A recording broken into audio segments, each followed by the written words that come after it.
a couple people asked me if I had been well or not, that I haven't been around the last several weeks, and I am well. I'd like to report.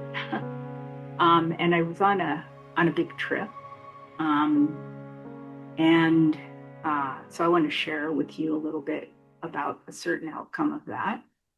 Um, and also, it's so interesting around intention because my intention on going on this trip was to spend time with my two adult children. And so that was totally my focus in going on the trip. And it's just resulted in a big um, opening emotionally and thought knowledge wise that I was completely unexpected. Um, so my son lives and works in Hong Kong, and so my daughter and I, who lives in Los Angeles, went together to Hong Kong to spend sort of the holiday time with Lucas, and which was really wonderful and very, very nurturing for us as a family. And then, really, at my daughter's motivation, she wanted to do some kind of side trip while we were there, feeling like we're going so far. Is Hong Kong enough? Which, yes, it is. But she wanted to do something else too. And so we spent 5 days in South Vietnam, in Saigon, which is the center of Ho Chi Minh City, which is the larger metropolitan area that surrounds the kind of original um, city of Saigon. And um, one of the places that we spent a lot of time um, is what's called the War Remnants Museum. And they call it the American War, not like we call it the Vietnam War. And the experience of being there and also kind of in an outpost that was out in the mangrove forest where a lot of fighting took place. Um, on where we went was a place called Monkey Island, where yes, there were monkeys and crocodiles in the mud, and we were in almost like a place that was an enactment of what it would have been like to be in warfare in that situation. So between that and the museum, we really had quite uh, a heart and eye-opening experience. And I obviously have no idea what anybody there's background is with regard to the war. So I want to just focus on certain feelings related to our practice that arose for me. And I really, one of the first things I did when I came back was look in the dictionary of what the definition of peace is. And in the Webster's dictionary, the definition of peace was the absence of war and tranquility. And I felt pretty unsatisfied with that definition. It felt like it doesn't provide any kind of space to actually live in terms of wanting there to be, I can't be at peace if there's not a complete absence of war. And that the idea of living peacefully, experiencing peace means having tranquility. And I think that a big, probably essential part of our practice is actually being with things as they are. And we know, obviously, from our direct experience that that's often not tranquility. But does that mean we can't have some level of peace? So all of that led me to many things, most of which I'm not going to talk about this morning. But I was really kind of compelled to think about Thich Nhat Hanh and his what how did he arise from that situation and um, come to the place of what his primary teachings were. And I can't say I did a week-long investigation. That's as much as I know. So it's not terribly doesn't have a great tenure to it. But I was uh, very curious about how he arose from that situation and became the kind of teacher with the kind of teachings that he had. And he was born in central Vietnam. And um, it turns out that he was in the United States in the early 60s, I think 63, advocating for a consciousness about bringing peace to Vietnam. And he was lecturing at a couple different academic institutions, I think like NYU and Columbia and maybe Yale. And as a consequence of that, he was then forbidden to go back to Vietnam. So that's how he ended up living in exile for 39 years as a result of his trying to bring attention to bringing peace to the war in Vietnam. And I kind of wanted to mention a couple of things. One because it's so imminent in terms of Martin Luther King's day tomorrow. That Martin Luther King had apparently been reluctant to. This is according to Ken Burns's documentary that I'm going through right now. Had been somewhat reluctant to coming out against the Vietnam War because he had a good alliance with Johnson at the time, President Johnson, and Johnson was committed to the civil rights work that Martin Luther King Jr. was doing, and Thich Nhat Hanh met with Martin Luther King, and as a result of that, Martin Luther King was so moved by Thich Nhat Hanh's commitment to nonviolent protest of the war that he then came out publicly against the war and nominated Thich Nhat Hanh for the Nobel Peace Prize. And so I feel like that is just a really nice connection to the day tomorrow. I in a different documentary saw Martin Luther King speak to the fact that up until then he had, wanted to be somewhat strategic, but that he was morally compelled to speak out.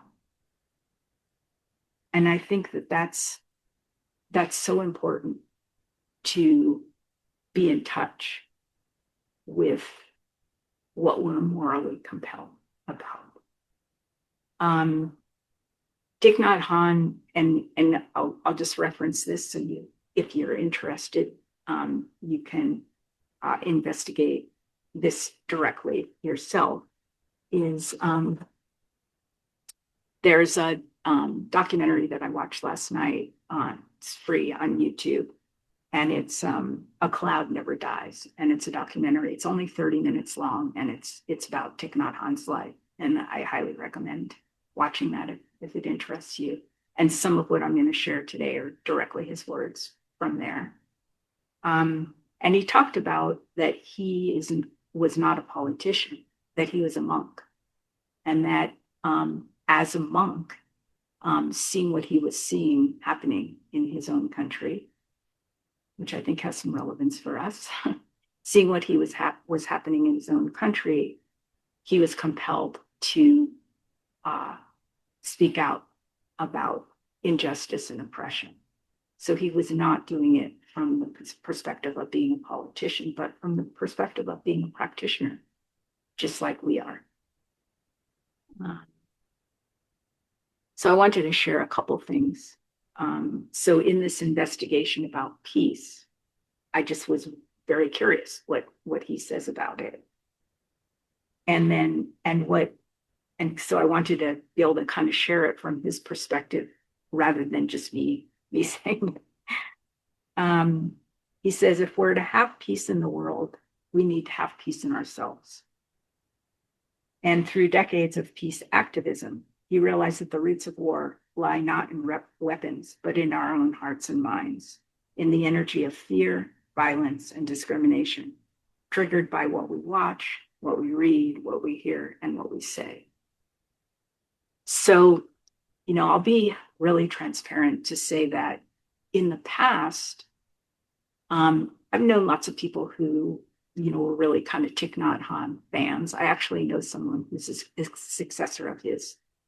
And his message seemed kind of simplistic to me, peace in every breath, simply breathing, walking. And I feel like this investigation that I've done, and again, just in the last week, like, I feel like I got some insight into where he was coming from. Like, he talked about sort of discovering mindful breathing happened for him actually was it when he was in the States doing those talks at those academic institutions, really trying to reach students who would be interested in advocating against the war. And I fantasize, that's all it is. I fantasize that being removed from that environment, kind of temporarily being in the States, maybe he had a little bit more space.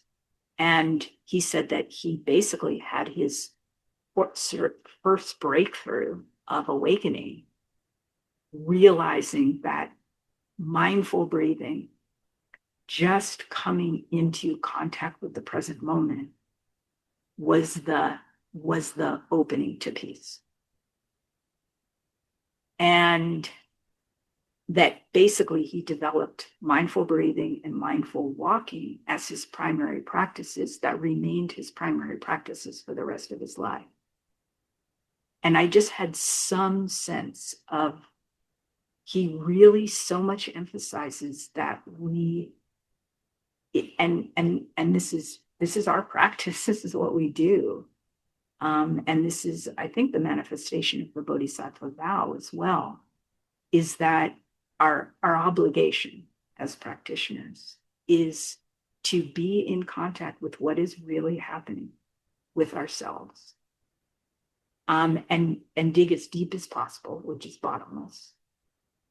And then when we can actually be with what's happening, I think what he's saying is we can cultivate an inclination towards joy and happiness and at least relative contentment that allows us, that compels us to want to bring that into the world.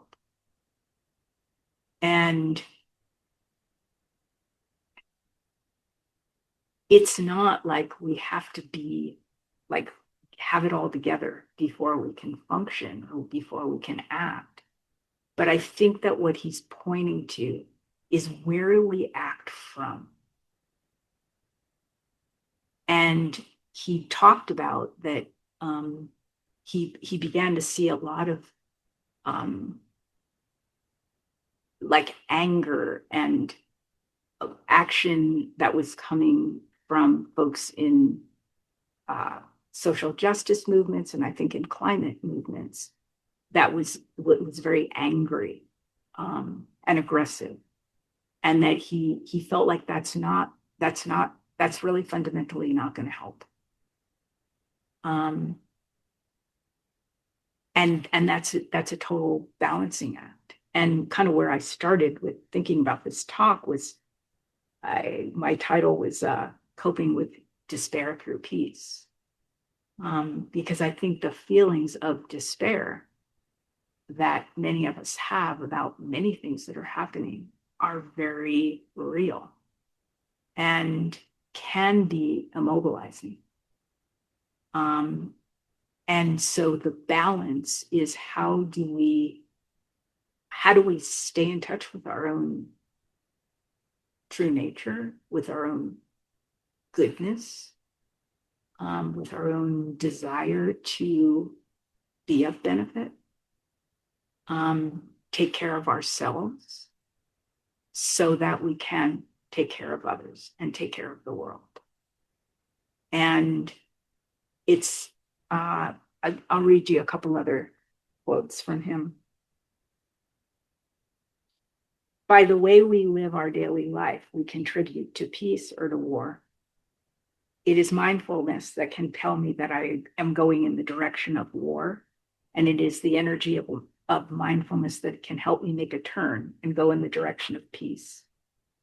By releasing tension, calming strong emotions, reevaluating our perceptions, and making peace with our family members and colleagues, then we'll be able to create peace in our society and our nation and the world.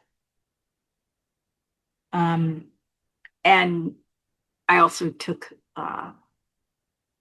not comfort, but I was pleased, I guess is the best way to put it, to read that His Holiness the Dalai Lama said about Thich Nhat Hanh, that he shows us the connection between personal inner peace and peace on earth. This aspect of taking care of ourselves, taking care of our experience, taking care of our turmoil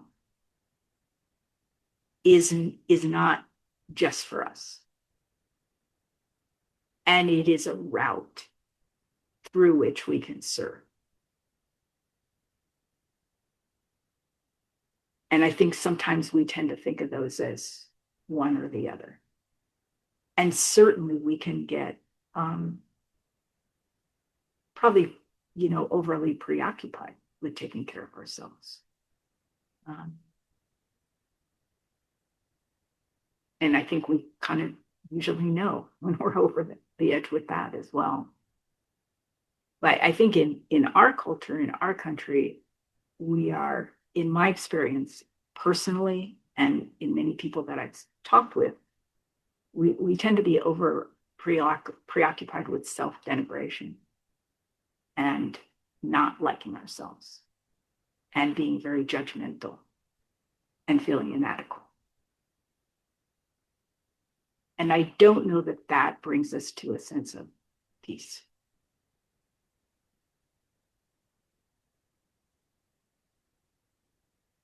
In fact, I know that in my experience, it doesn't. And it's endless. It's friggin' endless.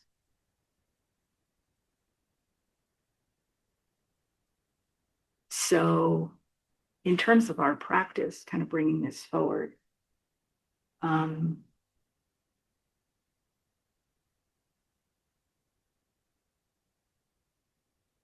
we just have such a wonderful opportunity with the practice that we have to really balance this sense of cultivating peace within through being with our suffering, through being with the things that cause us to suffer, and not being afraid of them and not pushing them away, and really investigating them. And seeing that in others. One of the things he did a lot in community, apparently, is a lot of what I would call relational mindfulness, where you're meeting with other people and sharing intimately about what one's suffering is, and seeing that in another person and how that opens compassion.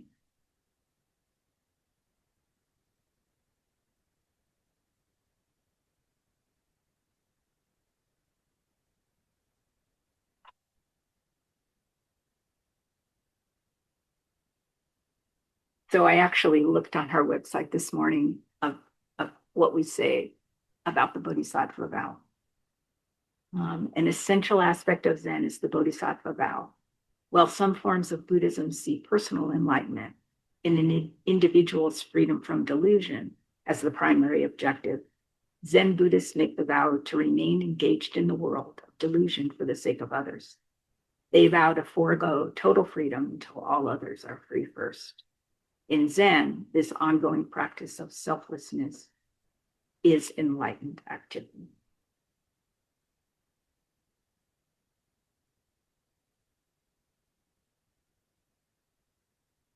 So a few other things that Thich Nhat Hanh said. We can't change the world if we cannot change our way of thinking and our consciousness. That is why awakening and collective awakening, and he uses that phrase, which is so important to us, and collective awakening is very crucial, and all of us can promote that. The real enemy of man is not man. The real enemy of people is not people. The real enemy is our ignorance, discrimination, fear, craving, and violence. Peace is not simply the absence of violence. It is the cultivation of understanding, insight, compassion, combined with action. And he also writes a book like this.